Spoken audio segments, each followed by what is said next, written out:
Welcome to Tactical Takeover, the show where I go through my thoughts on Manchester City, West Ham currently, and then I'll give you my thoughts on what I'd like to see on the lineup coming into tomorrow's game against City, and a little prediction at the end. And yeah, we're going to get straight into it then. So Manchester City are not going through the greatest of the greatest of times at the minute. A capitulation that they put down to pretty much one man in Rodri, which I really don't buy into, in my opinion. They're a squad of fantastic players. Every single one of them would walk into most teams in the Premier League. Let's not lie.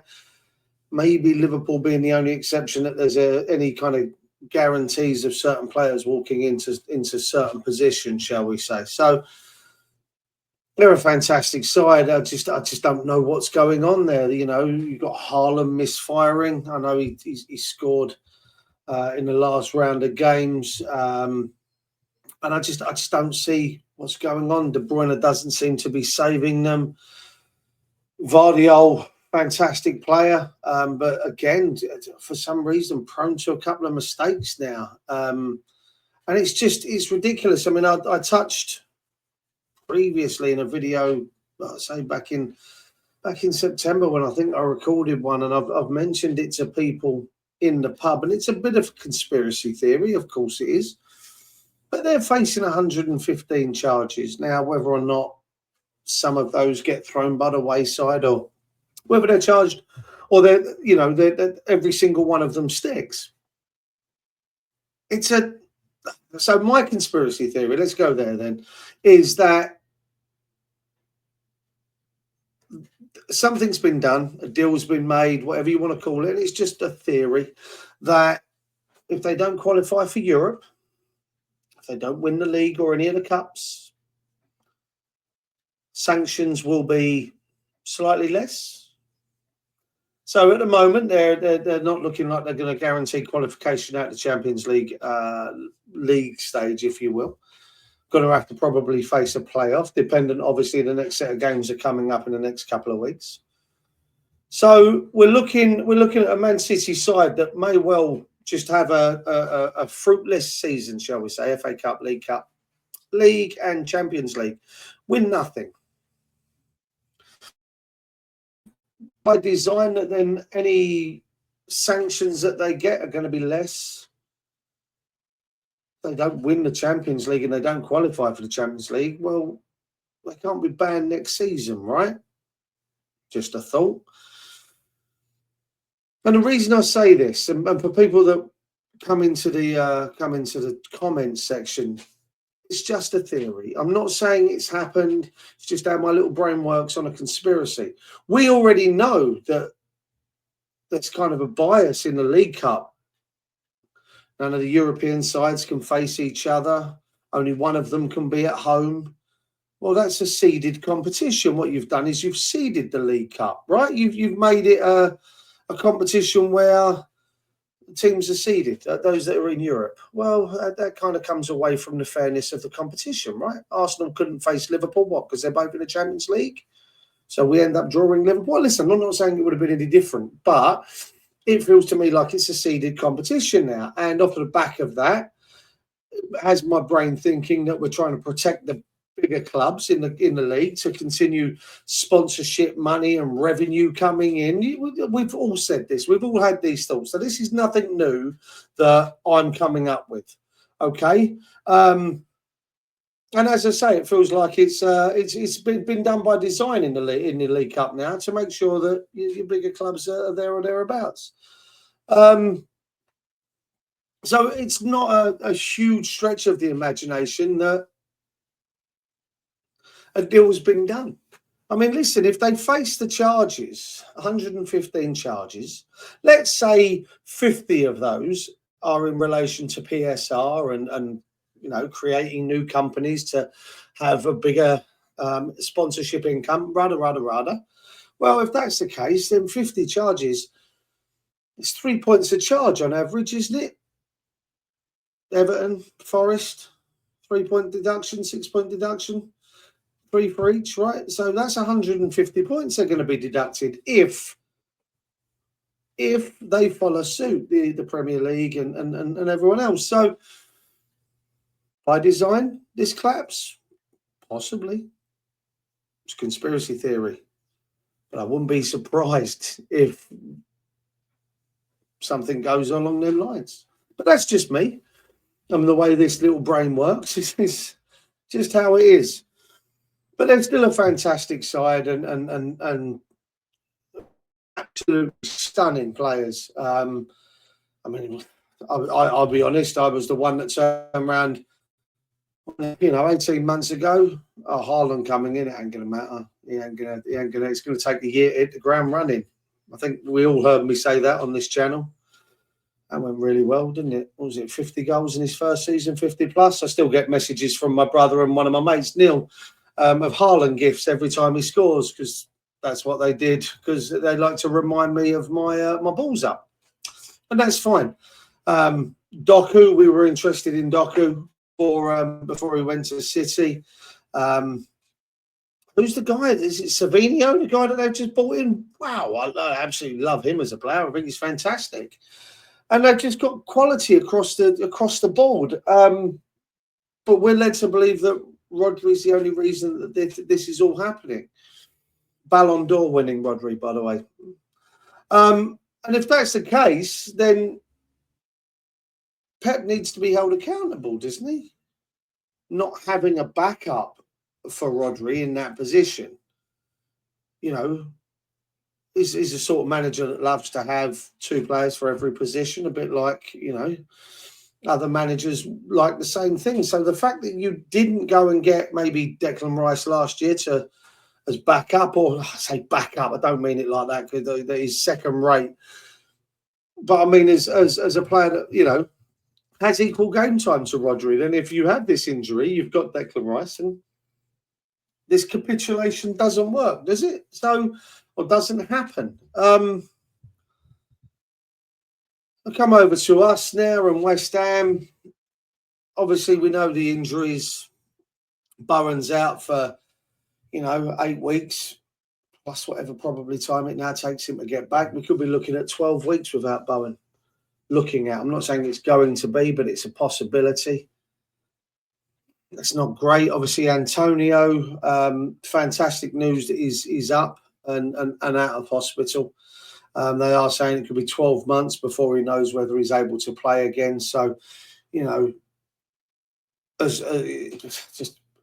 says in his latest social media post, he's kind of grateful to be alive.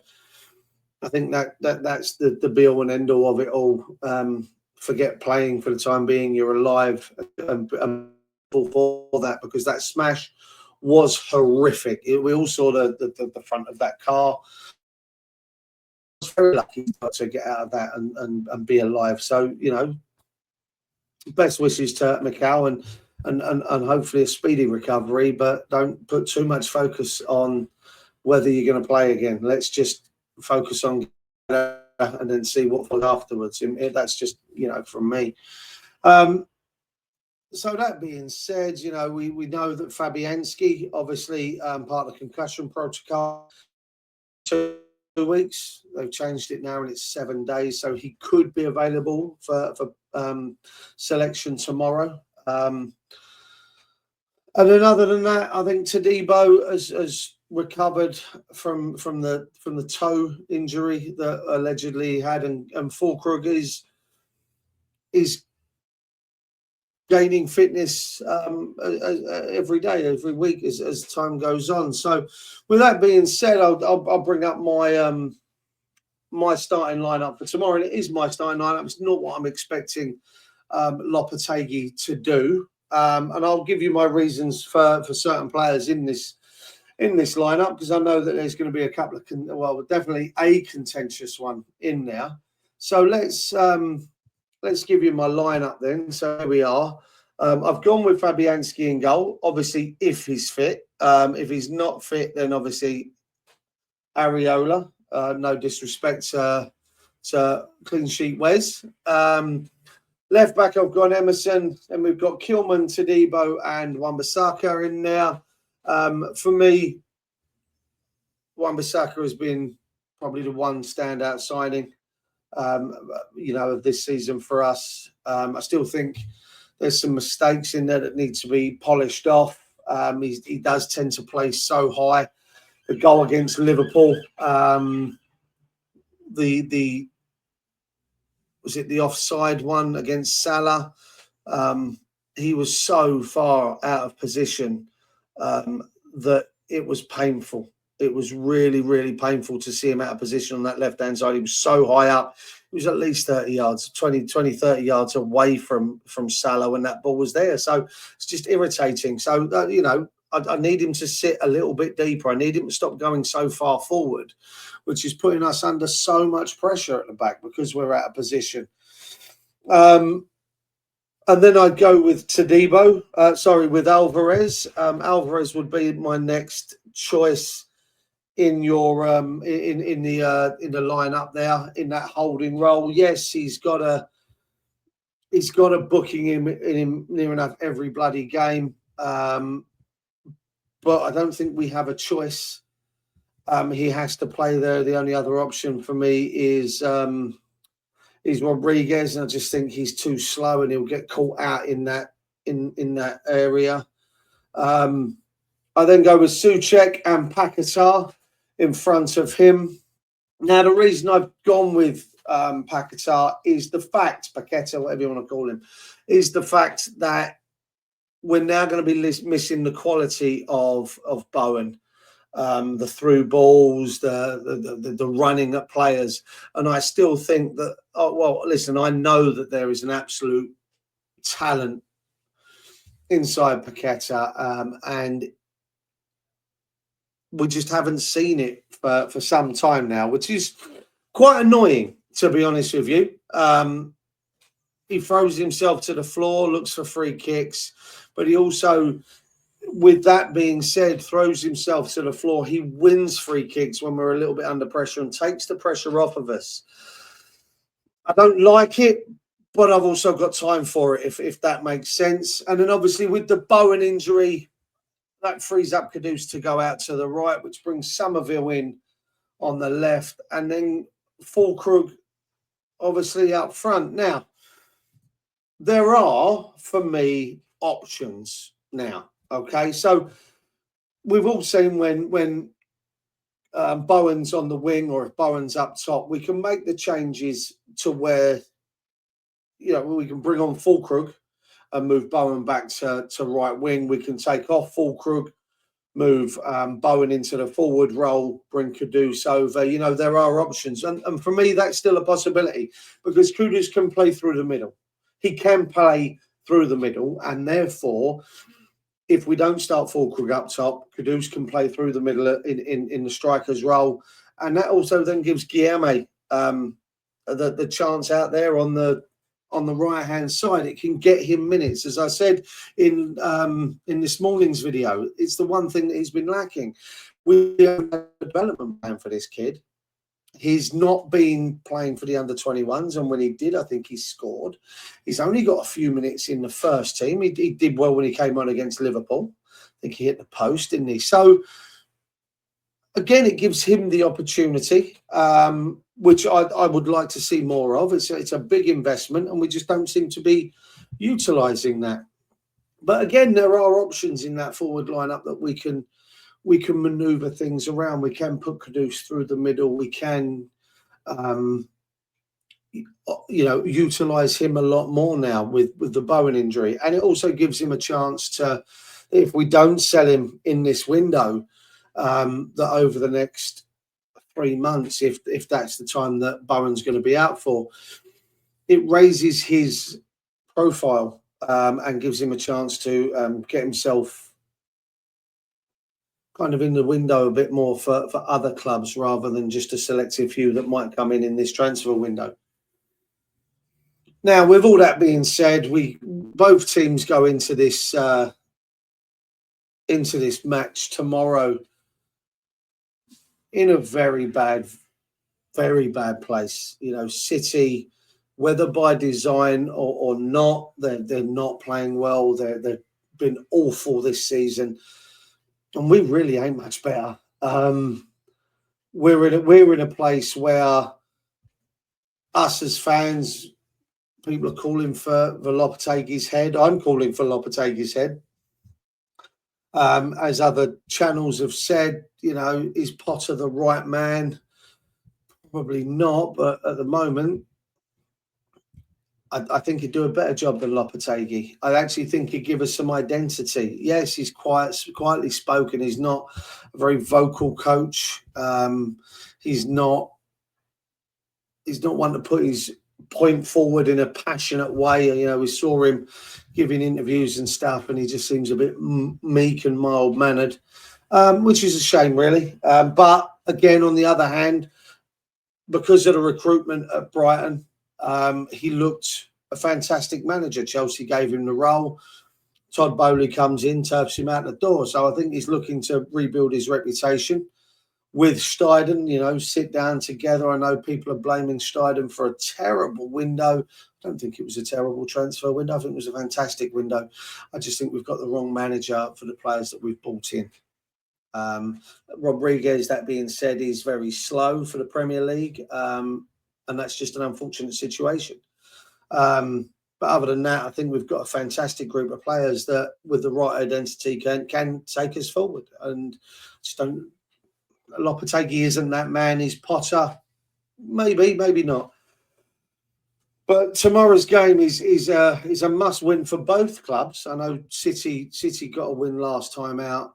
We got spanked. Great end to 2024, really. So we need to really start 2025 with a bang. Do I see it happening? I struggle. I struggle, despite the fact that City are so bad. I'm still struggling to see where we get anything. But if there's a time to play City to beat them, it's this season, right? Leicester got at them.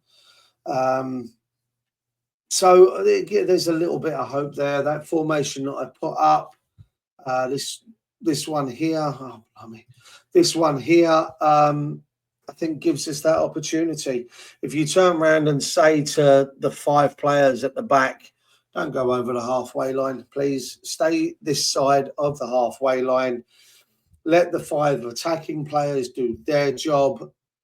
If Wan-Bissaka can see an opportunity where there's a chance that we're not going to be left short at the back, to maybe offer some assistance from the halfway line, maybe to bring someone out of position and give Kudus a free run, or Paqueta an open space to pass into, then so be it. But for me, those 5 need to be defensive players, and the 5 up top need to be attacking players.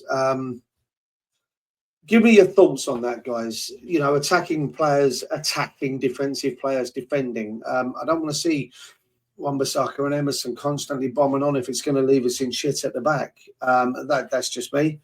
That being said, I think it's got a 2-1 game written all over it. What way that goes, I honestly don't know. I think City have got more than enough to beat us tomorrow. Whether or not they will, because of how they're playing, that's to be seen. But also, I said to someone in the pub the other day, we're lucky to score 1 in a game. Have a look at the Southampton game. We were lucky to get the goal, but we were also lucky not to concede 4 or 5. And that seems to be the consistent part of our weekly gameplay. Lucky to score 1, lucky to score 2, lucky to not concede 4 or 5. And that's a worry when you're coming up against a wounded City, or a City that are kind of being held down, if you will. I don't know why. Conspiracy theory. But it's 2-1. I'd like to think we can. I'd like to think we can pick up something. It's going to be difficult without Bowen, but I think we can. Still think we have some fantastic players there on that lineup. But City also have their fantastic players. So I feel 2-1. I mean, it could go the other way, and we could find ourselves on the receiving end of another Liverpool scoreline. I hope not, but I'll go 2-1. Let me know your thoughts on the lineup, guys. Let me know your lineups in the comments below. I'll do my best to respond to every comment. from now going forward. If you haven't already done so, please subscribe to the channel. Just click that subscribe button. It takes 2 seconds, and it really gives us a boost. If you can like the video, it obviously then when people type in West Ham, the more likes that the video's got, the more bump it will get with regards to people seeing this video and newcomers. And share it to your profile. It's good to be back. It's good to be recording videos again. I know they're a little bit higgledy-piggledy, and I am trying to get better. I am in the process of speaking to a few people, a couple of friends of mine, maybe a couple of ex-players that I've been in contact with over the last 24 hours. Hopefully, if you remember, we've already had Stuart Slater, Ray Stewart, Tom McAllister. We had Tony Cottee and Tony Carr on. David Cross was a fantastic interview. Go back, if you haven't seen them, just go back through the videos and you'll find those interviews. They were fantastic interviews. I really enjoyed doing them, and hopefully we can get something like that going again. One thing left to say, that is come on you Irons, and hopefully, fingers crossed, for a victory tomorrow. Take care, guys, and I'll see you soon.